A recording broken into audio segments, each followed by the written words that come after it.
السلام عليكم ورحمة الله تعالى وبركاته. الحمد لله رب العالمين، والصلاة والسلام على سيدنا وشفينا وحبيبنا محمد صلى الله عليه وسلم وعلى آله وصحبه أجمعين. أما بعد، فقد قال الله تعالى في محكم التنزيل: أعوذ بالله من الشيطان الرجيم، بسم الله الرحمن الرحيم. يا أيها الناس اتقوا ربكم الذي خلقكم من نفس واحدة وخلق منها زوجها وبث منهما رجالا كثيرا ونساء واتقوا الله الذي تساءلون به والأرحام إن الله كان عليكم رقيبا. صدق الله العظيم. சங்கமிக்க அல்லாஹ்வின் அன்புக்குரியவர்களே, அல்லாஹ்வின் மாபெரும் கிருபையால் கடந்த வார தஃப்சீர் குர்ஆன் விளக்க உரையில் சூரா ஆல இம்ரான் நிறைவு பெற்று அடுத்த சூறாவான சூரத்துன் நிசாவுடைய சிறப்புகளை பற்றி தாங்கள் கேட்டிருப்பீர்கள். இந்த சூரத்துன் நிசா என்பது 176 வசனங்களை கொண்ட ஒரு சூரா. நிசா என்று சொன்னால் பெண்கள் என்று பொருள். இன்னைக்கு பல நபர்களுக்கு ரஹ்மத்துன் நிசா, பெண்களில் பல பேர்களை வைத்து என்ன செய்யும் இருக்கும், நிசா என்று முடியும். நிசா என்றால் பெண்கள் என்று பொருள். இந்த சூறாவிலே அதிகமாக ஏராளமான ஆயத்துகள் பெண்கள் சம்பந்தமாக, திருமண பந்தங்கள், யாரை திருமணம் செய்ய வேண்டும், யாரை திருமணம் செய்யக்கூடாது, மஹர் என்பது என்ன, இன்னும் எத்தீமான பெண்களை பற்றி ஏராளமான ஆயத்துகள் பெண்கள் சம்பந்தமாக தொடர்பாக இருப்பதினால் இந்த சூறாவிற்கு சூரத்துன் நிசா, பெண்கள் அத்தியாயம் என்று பெயர் சூடப்பட்டிருக்கிறது. இப்படியும் நபிகள் நாயகம் ஸல்லல்லாஹு அலைஹி வஸல்லம் அவர்கள் சொல்லி தந்திருக்கிறார்கள், உங்களுடைய வீட்டு பெண்களுக்கு நீங்கள் சூரத்துன் நிசாவை கற்றுக் கொடுங்கள், அதனுடைய விளக்கங்களை, அந்த சூறாவுடைய விஷயங்கள், சட்டத்திட்டங்களை எல்லாம் நீங்கள் அறிவித்து தாருங்கள் என்றும் நபிகள் நாயகம் ஸல்லல்லாஹு அலைஹி வஸல்லம் சொல்லி தந்ததாகவும் ஹதீஸ் ஷரீஃபில் பார்க்க முடிகிறது. சூரத்துன் நிசா மிக முக்கியமாக சொத்துரிமை, ஒரு மனிதர் இறந்து போகின்ற நேரத்தில் அவருடைய சொத்துகள் யாருக்கு எவ்வளவு பங்கு என்ற சொத்துரிமை சட்டத்தை பற்றியும் இந்த சூரத்துன் நிசாவில் சொல்லப்பட்டிருக்கிறது.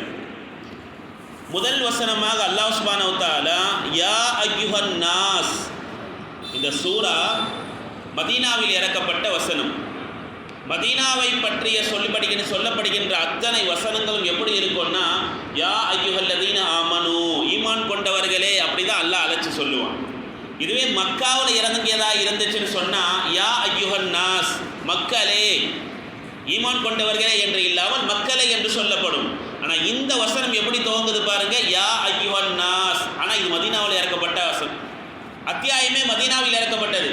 ஏன் ஹஸ்ரத்து இப்படி யா அய்யுஹல்லதீன ஆமனு தானே வரணும் அப்படின்னா, அதற்கு பின்னால் வருகின்ற வார்த்தை மிக முக்கியமானதாக இருக்கிறது. யா அய்யுஹன் நாசு, மக்களே, மனிதர்களே, இத்தகூ ரப்பகுமுல்லதீ ஹலககும் மின் நஃப்ஸின் வாஹிதத்தின், ஒரே ஆத்மாவிலிருந்து உங்களை படைத்தானே அந்த ரப்பை நீங்கள் அஞ்சிக் கொள்ளுங்கள். இங்க யாரை மட்டும் குறிப்பாக அல்லாஹ் சொல்ல, ஈமான் கொண்டவர்களை மட்டும் சொல்லவில்லை, உலகத்தில் படைக்கப்பட்ட அத்தனை மனிதர்களையும் வார்த்தை சொல்கிறார்.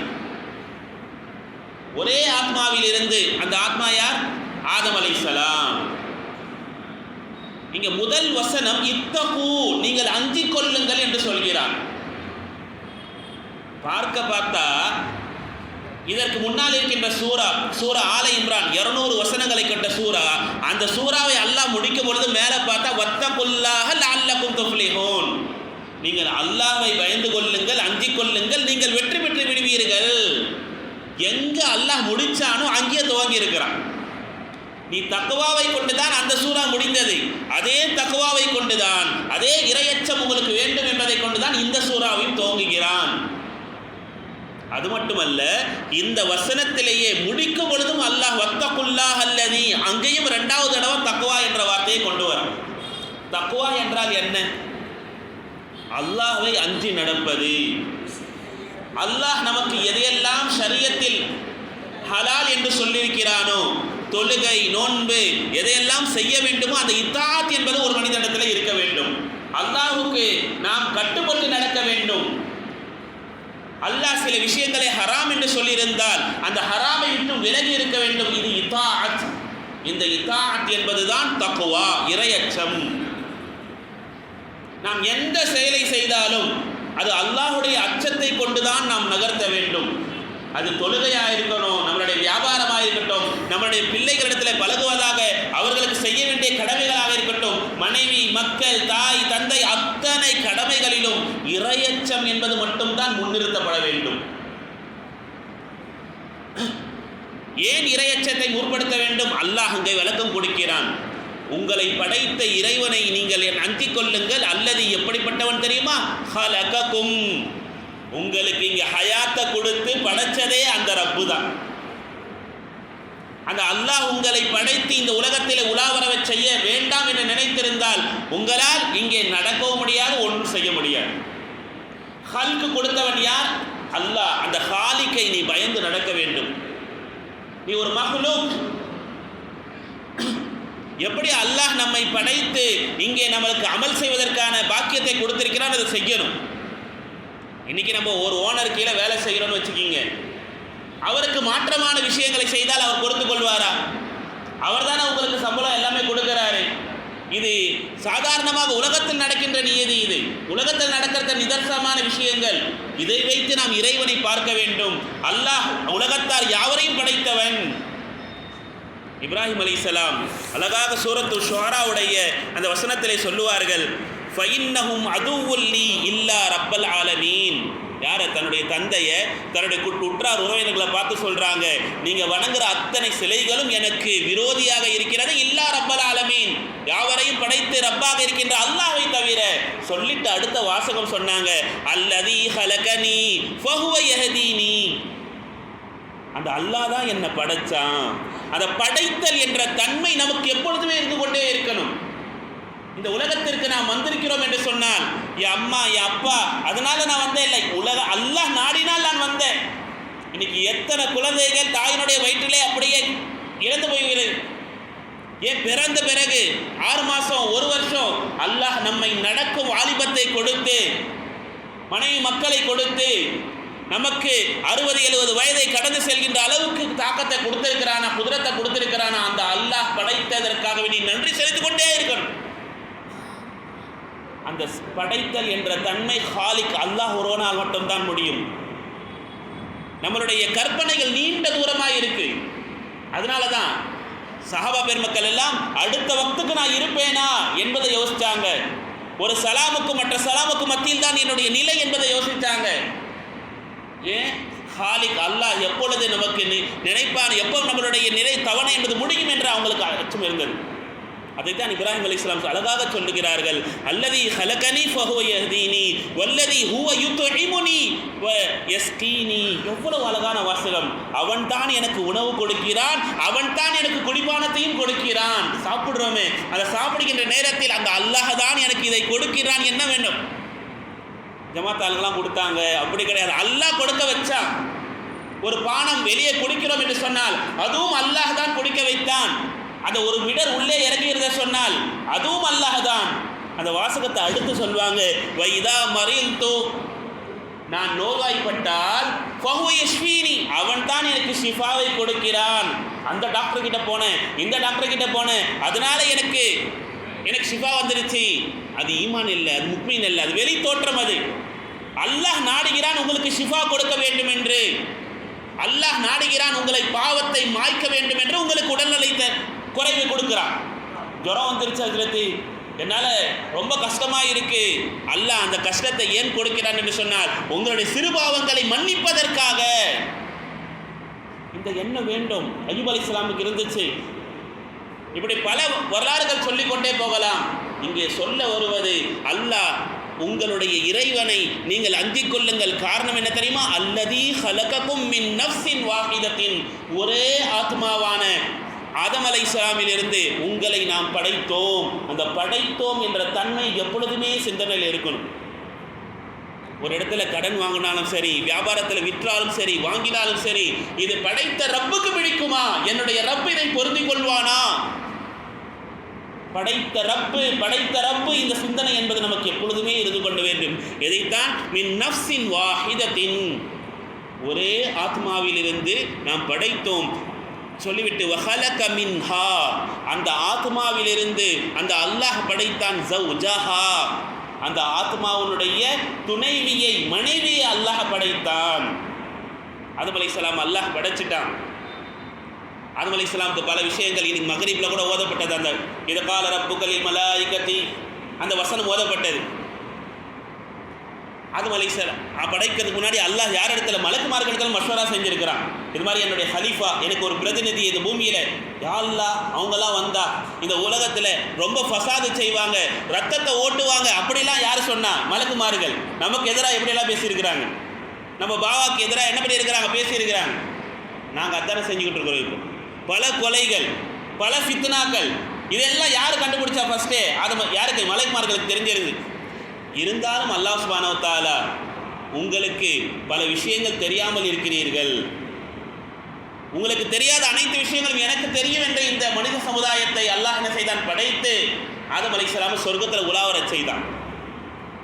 ஆதம் அலைஹிஸ்ஸலாம் நிம்மதியாக இருந்தாங்க. ஆனாலும் அவங்களுக்கு ஏதோ ஒரு கஷ்டம் இருந்திருக்கு போல. தூங்கிட்டு இருக்கும் பொழுது அவர்களுடைய பின்புற விழாவில் எலும்பிலிருந்து, இடதுபுற விழாவிலிருந்து அதை ஒரே ஒரு எலும்பை எடுத்து அல்லாஹ் சுப்ஹானஹு வ தஆலா ஹவ்வா அலைஹிஸ்ஸலாமை படைத்தான். வஹலக மின்ஹா ஸௌஜஹா, அந்த ஆத்மாவிலிருந்தே அந்த ஆத்மாவுடைய ஜோடியை, துணைவியை அல்லாஹ் சுப்ஹானஹு வ தஆலா படைத்தான். ஆதம் அலைஹிஸ்ஸலாம் தூங்கிட்டு இருந்தாங்க. அவங்களுடைய விழா எலும்பை, பின்புற அந்த இடது விழா எலும்பை எடுத்து அல்லாஹ் சுப்ஹானஹு வ தஆலா படைச்சிட்டான்.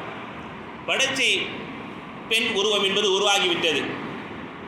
ஆதம் அலைஹிஸ்ஸலாம் தூக்கத்திலிருந்து எழுந்து பார்க்குறாங்க. எழுதி பார்த்தா அவங்களுக்கு ஒரு ஆச்சரியமான ஒரு தோற்றத்தில் ஒரு பெண்ணை பார்த்தோட என்ன ஏற்படும்? அந்த அனைத்தும் யாருக்கு ஏற்பட்டது? ஆதம் அலைஹிஸ்ஸலாமுக்கு ஏற்பட்டு அவர்கள் மீது ஒரு மஹப்பத் என்பது, அன்பு என்பது ஏற்பட்டது. அந்த பெண்ணுக்கான ஹவ்வா அலைஹிஸ்ஸலாம் அந்த தாய்க்கும் என்ன செய்தது? ஏற்பட்டது. அவர்கள் இருவரும் உருவாகினார்கள். சந்தோஷமாக அந்த சொர்க்கத்திலே உலா வந்தார்கள். அடுத்து அல்லாஹ் சொல்கிறான், வபஸ்ஸ மின்ஹுமா, அவர்கள் இருவரிலிருந்து பல்கி பெருகச் செய்தான். யாரை? ரிஜாலன் கஸீர வ நிஸாஆ, ஏராளமான ஆண்களையும் ஏராளமான பெண்களையும் அல்லாஹ் என்ன செய்தான்? இந்த உலகத்திலே பல்கி பெருகச் செய்தான். அல்லாஹ் இங்க எப்படி மனித அந்த இனம் என்பது எப்படி உருவானது, அதற்கு பிறகு எப்படி ஆதம் அலைஹிஸ்ஸலாமுடைய அந்த வம்சம் என்பது அப்படியே வந்தது என்பதை பற்றி எல்லாம் சொல்கிறான். ஆதம் அலைஹிஸ்ஸலாம் அவங்க வந்தாங்க, எங்கள் வானகத்திலிருந்து இறக்கப்பட்டாங்க. அவங்களுடைய கணவன் மனைவி சேர்ந்தார்கள். அவங்களுக்கு அடுத்தடுத்து ஜோடியாக என்னது 2 குழந்தைகள் பிறந்தது. அப்படியே மனித இனம் என்பது என்ன செய்து? உருவாகி வந்தது. இப்படி ஆதம் அலைஹிஸ்ஸலாமுடைய சமுதாய மக்கள் என்ன செஞ்சாங்க? உருவாகி வந்தார்கள். இங்கே சொல்வது அல்லாஹ் சுப்ஹானஹு வ தஆலா தக்வா என்ற ஒரு வார்த்தை அதிகமாக என்ன செய்கிறான்? இறையச்சம் கொள்ளுங்கள், அல்லாஹ் உங்களை படைத்திருக்கிறான். அந்த படைத்தல் என்ற தன்மையை நம்ம என்ன செய்யணும்? புரிஞ்சு கொள்ளணும் என்பதை அல்லாஹ் சுப்ஹானஹு வ தஆலா இங்கே சொல்லி காட்டுகிறான். நபிகள் நாயகம் ஸல்லல்லாஹு அலைஹி வஸல்லம் அவர்கள் சொல்லுவார்கள், இன்னல் மர்அத குலிகத் மின் லிலஇன். இங்க ஆதம் அலைஹிஸ்ஸலாமுடைய விலா எலும்பிலிருந்து படைக்கப்பட்டாங்க. யாரு? ஹவ்வா அலைஹிஸ்ஸலாம். நபி ஸல்லல்லாஹு அலைஹி வஸல்லம் சொல்கிறார்கள், விலா எலும்பிலிருந்து ஒரு பெண் படைக்கப்பட்டிருக்கிறாள். விலா எலும்பு எப்படிப்பட்டது? நம்ம தொட்டு பார்த்தாலே தெரியும், வளைந்து தான் இருக்கிறது. நபி ஸல்லல்லாஹு அலைஹி வஸல்லம் சொல்லி தராங்க, வஇன்ன அவஜ ஷைஇன் ஃபில் லிலஇ, ஒரு விலா எலும்பினுடைய அந்த கோணல் தன்மை என்பது இருக்கிறது, அலாஹு, அதனுடைய உயரமான இடத்தில் தான் என்ன செய்கிறது? இருக்கிறது. அப்படியே பார்த்து டெஸ்ட் பண்ணி பார்த்தா அப்படியே என்ன இருக்கும்? ஒரு உயரமான பகுதியில் தான் போய் அது என்ன செய்யும்? ஜாயிண்ட் ஆகும். சொல்றாங்க நபி ஸல்லல்லாஹு அலைஹி வஸல்லம், வஇன் தஹப்த துகீமுஹு, அந்த விலா எலும்பை எப்படியாவது நிமித்தி விடலாம். நம்ம ஆளுங்களுக்கு கோணலாக இருந்தாலே பிடிக்காது, எப்படியாவது பிடிச்சி நிமித்திடுவோம். நம்ம உடனே அங்கே போயிடக்கூடாது, நாய் வாழை நிமித்த முடியுமா? ஜெத்து அதெல்லாம் முடியாது, அப்படிலாம் பேச தேவையில்லை. இப்படி நிமித்த வேண்டும் என்று நீங்கள் நினைத்தீர்கள் என்று சொன்னால் கசரத்தஹு, அதனை நீங்கள் உடைத்து விடுவீர்கள். நபி ஸல்லல்லாஹு அலைஹி வஸல்லம் சொல்றாங்க. ஒரு பெண்ணை நீங்கள் சரி செஞ்சிருவேன், அந்த விலா எலும்பை எப்படி சரி செய்வது சாத்தியமில்லையோ அதே போன்றுதான் பெண்களும் நீங்கள் அவரிடத்தில் நளினமாக நடந்து கொள்ளுங்கள். எப்படி சொல்றாங்க?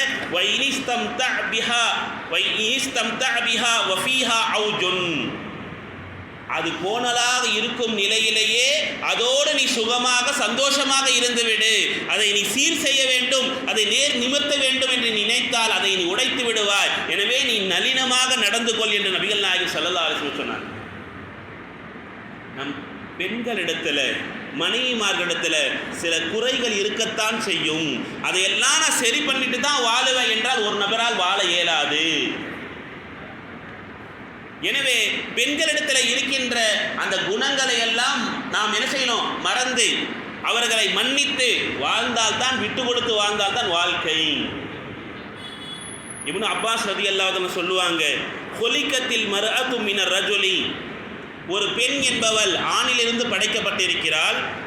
ஃபஜுஇல நஹ்மத்துஹு ஃபிர் ரஜுலி, அவளுடைய ஆசை அன்பு எல்லாம் ஆணிலே அடக்கப்பட்டிருக்கிறது. ஏன்னா அங்கே தானே படைக்கப்பட்டிருக்காள். அடுத்து சொன்னார்கள், வஹுலிகர் ரஜுலு மினல் அர்தி, இந்த ஆணினம் இருக்கிறது இது மண்ணால் பூமியால் படைக்கப்பட்டிருக்கிறது. வஜுஇல நஹ்மத்துஹு ஃபில் அர்தி, அவனுடைய எண்ணம் அவனுடைய அன்பு அவனுடைய பாசம் எல்லாம் பூமியில் தான் இருக்கிறது. எந்த ஃப்ளாட்டை வாங்கி போடுவோம், இப்படி தான் அவனுடைய சிந்தனை என்பது இருக்கும். ஆனால் ஒரு பெண் என்பவள் தன்னுடைய கணவன் மீது தன்னுடைய ஆணின் மீது தான் ஆசை கொண்டவளாக அவனுடைய அன்பு என்பது செலுத்தக்கூடியவளாக இருப்பாள் என்று சொல்லிவிட்டு நபி ஸல்லல்லாஹு அலைஹி வஸல்லம் சொன்ன வார்த்தை ஃபஹபிசு நிசாஅக்கும், இப்னு அப்பாஸ் ரலியல்லாஹு சொன்ன வார்த்தை ஃபஹபிசு நிசாஅக்கும், உங்களுடைய பெண்களை நீங்கள் பேணி பாதுகாத்துக் கொள்ளுங்கள். உங்க மேல அன்பா இருக்கிறாங்க, உங்க மேல பிரியமா இருக்கிறாங்க. அப்படி என்று சொன்னால் அவர்களை நீங்கள் பாருங்கள். நீங்கள் துனியாவின் பக்கம் என்ன செய்யாதீங்க, செல்லாதீர்கள். துனியான்னு என்ன செய்யாதீங்க, இங்க வாங்கி போடலாமா இடம், அங்க வாங்கி போடலாமா, அப்படி என்ற சிந்தனை வரும்.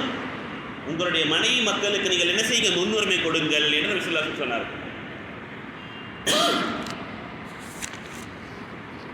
அல்லாஹ் சுப்ஹானஹு வ தஆலா சொல்லி காட்டுகிறான், வபஸ்ஸ மின்ஹுமா ரிஜாலன் கஸீரன் வ நிஸாஆ, அந்த இருவர்களில் இருந்தான் ஏராளமான ஆண்களும் பெண்களும் இந்த உலகத்திலே பல்கி பெருகச் செய்தார்கள். எந்த அளவுக்கு என்று சொன்னால் அவர்கள் பல இனத்தவர்களாக, பல நிறத்தவர்களாக, பல குணம் படைத்தவர்களாக, அது மட்டுமல்லாமல் பல மொழிகளை பேசக்கூடியவர்களாக அவர்கள் பல்கி பெருகச் செய்தார்கள். எதுவரை? நாளை மஹ்ஷர் மைதானத்தில் அவர்கள் ஒன்று சேரும் வரை இப்படியே தான் அவர்கள் என்ன செய்து கொண்டிருப்பாங்க, அப்படியே உயர்ந்து கொண்டே போயிட்டே இருப்பாங்க. அடுத்ததாக அல்லாஹ் சுப்ஹானஹு வ தஆலா வத்தகுல்லாஹ அல்லதி தஸாஅலுன பிஹி, அல்லாஹ்வை நீங்கள் அஞ்சிக் கொள்ளுங்கள். தஸாஅலுன, நீங்கள் ஒருவருக்கொருவர் முன்னிறுத்தி கேட்பீர்களே, நாளை மறுமை நாளில் கேட்கப்படுவீர்கள். நீ என்ன அமலை செய்தீர்கள், எப்படி செய்தீர்கள் என்று நீங்கள் கேட்கப்படுவீர்கள்.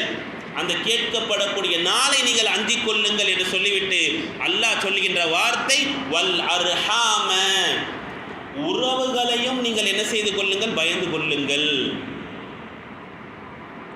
எதை? நாளை மறுமை நாளில் கேட்கப்படக்கூடிய உதவி விஷயங்களை எல்லாம் நீங்கள் பயந்து கொள்ளுங்கள். அது மட்டுமல்ல, உறவுகளையும் பயந்து கொள்ளுங்கள். இங்கே குறிப்பிட்டு அல்லாஹ் சொல்கிறான்.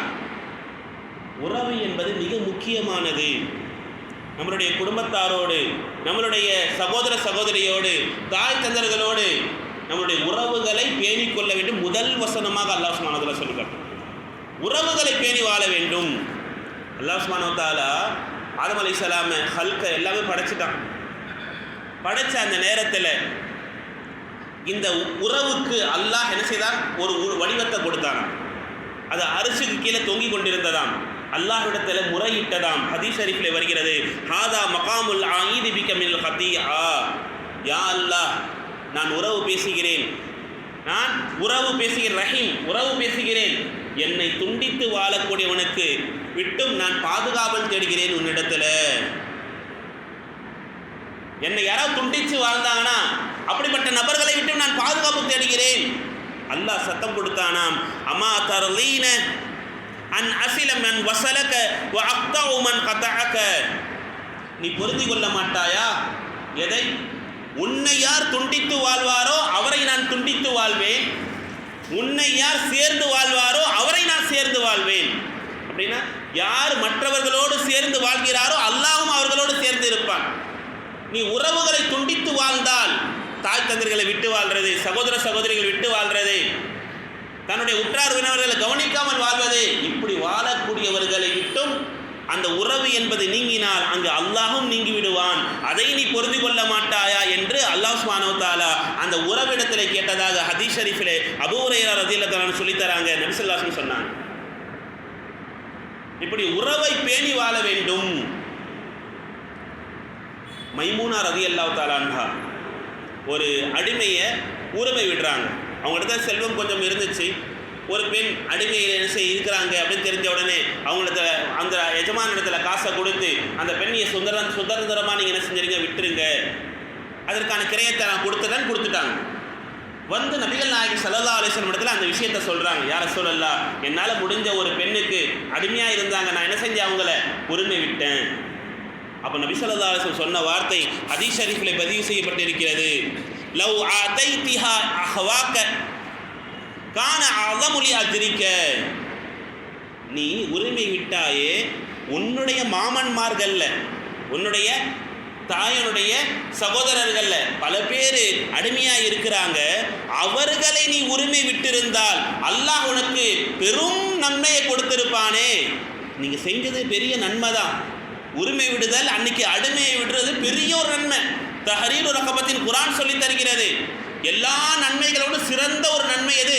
ஒருத்தர் அடிமைப்பட்டிருக்கிறாரு, அவரை விடுவிப்பது என்பது பெரிய நன்மை. அந்த நன்மையை செஞ்சிட்டாங்கன்னு சொல்லும் பொழுது நபி ஸல்லல்லாஹு அலைஹி வஸல்லம் சொன்ன வார்த்தை, உங்களுடைய மாமன்மார்கள், உங்களுடைய உறவினர்கள், உங்களுடைய ரத்த பந்தங்கள், உன்னுடைய ரத்த பந்தம் கஷ்டப்பட்டு அடிமையாக இருக்கும் பொழுது நீ மற்றவங்களுக்கு போயிட்டு உதவி செஞ்சுட்டு வந்துட்டேன்னு சொல்றீங்களே. இங்கே யோசிக்க வேண்டிய விஷயம் இருக்கு. நாம நம்முடைய ரத்த பந்தங்கள் கஷ்டப்படுறாங்க, அதை பார்க்கறது கிடையாது. நம்முடைய நட்போ அல்லது நமக்கு ஒரு விதத்தில் பிரதி உபகாரம் தேவைப்படுதுன்னு சொன்னால் அவருக்கு செய்வோம். இவங்களுக்கு கொடுத்தா எதுவுமே கிடைக்காது. எனவே மற்றவர்களுக்கு உதவி செய்யும் பொழுது என்ன கிடைக்கும்? அவரிடத்தில் பிரதி உபகாரம் நமக்கு கிடைக்குமே. நம்ம ஒரு கடையில் போய் வாங்குறோம், உறவினர்கள் கடையில் வாங்கினா அவங்க கொஞ்சம் சந்தோஷமா என்ன பண்ணுவாங்க, அவங்க கொஞ்சம் முன்னேறுவாங்க. அதை செய்யறது கிடையாது. வேற ஒரு இடத்துல போய் வாங்குறது காரணம் என்ன? அவங்க இடத்துல நமக்கு ஏதாவது கிடைக்குமா? இப்படி கிவ் அண்ட் டேக் பாலிசி தான் இங்கே என்ன செய்து அதிகமாக நடந்துட்டு. இதை கொடுத்தா அது கிடைக்கும். உறவினர்களுடைய உறவை பார்க்கணும். நபிகள் நாயகம் ஸல்லல்லாஹு அலைஹி வஸல்லம் அழகாக சொன்னார்கள், அஸ்ஸதகத்து அலல் மிஸ்கீனி ஸதகா.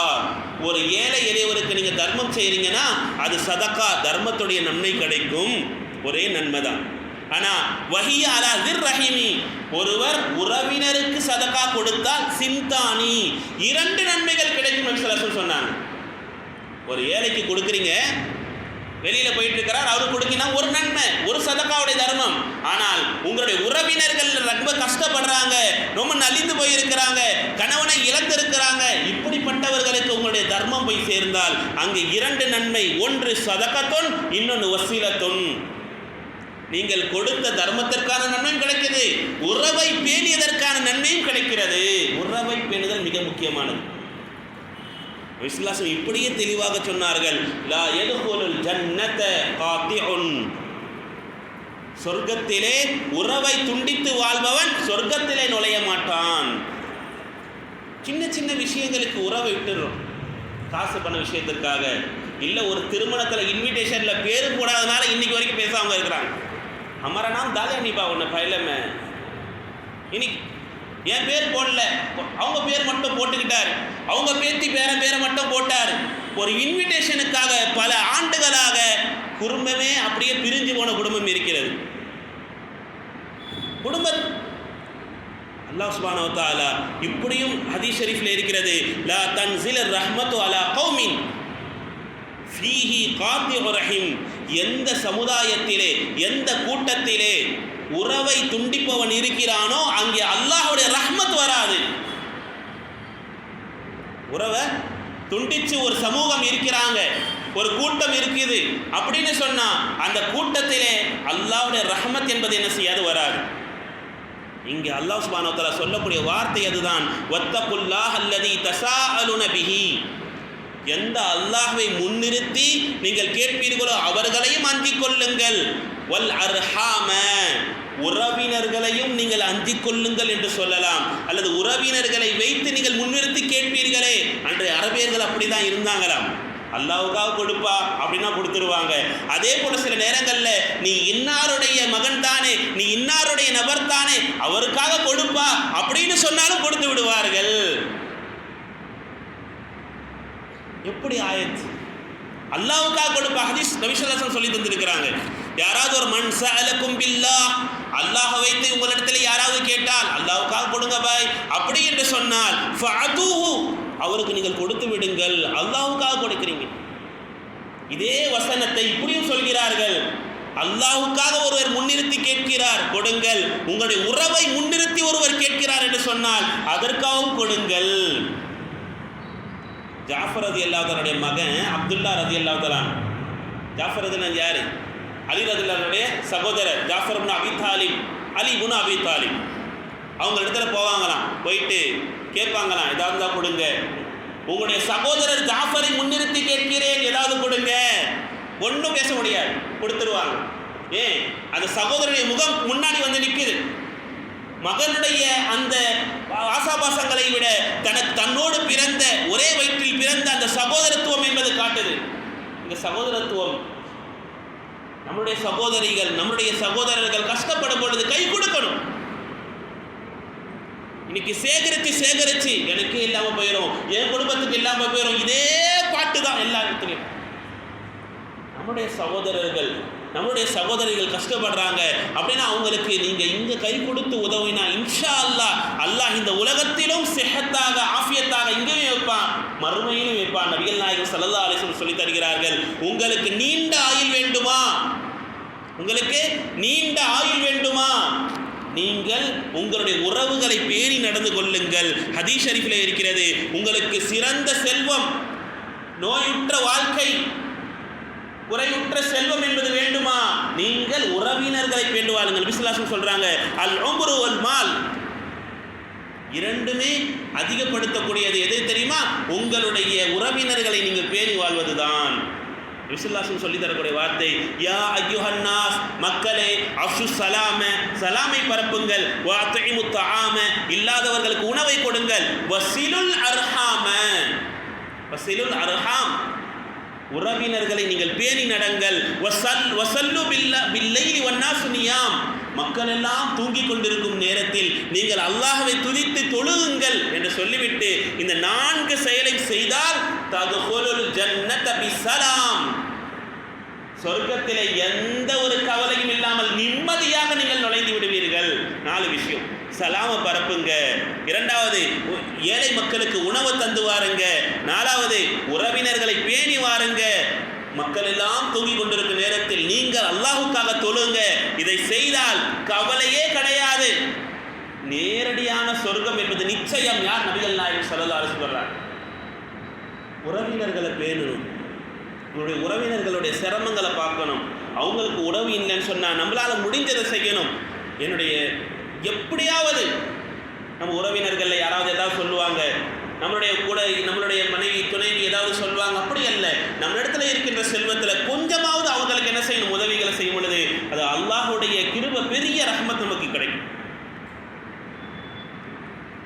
நபிகள் நாயகம் ஸல்லல்லாஹு அலைஹி வஸல்லம் தன்னுடைய உறவுகளை பார்க்கும் பொழுது இப்படி நபி ஸல்லல்லாஹு அலைஹி வஸல்லம் தன்னுடைய ஃபாத்திமா ரலியல்லாஹு அன்ஹா பார்த்து சொல்லுவாங்க, ஃபாத்திமத்து பில்அது மின்னி, ஃபாத்திமா இருக்கிறார்களே என்னுடைய துண்டை சார்ந்தவர், என்னுடைய உடலை சார்ந்தவர்கள், என் உடலிலே ஒரு பகுதி அவர்கள்.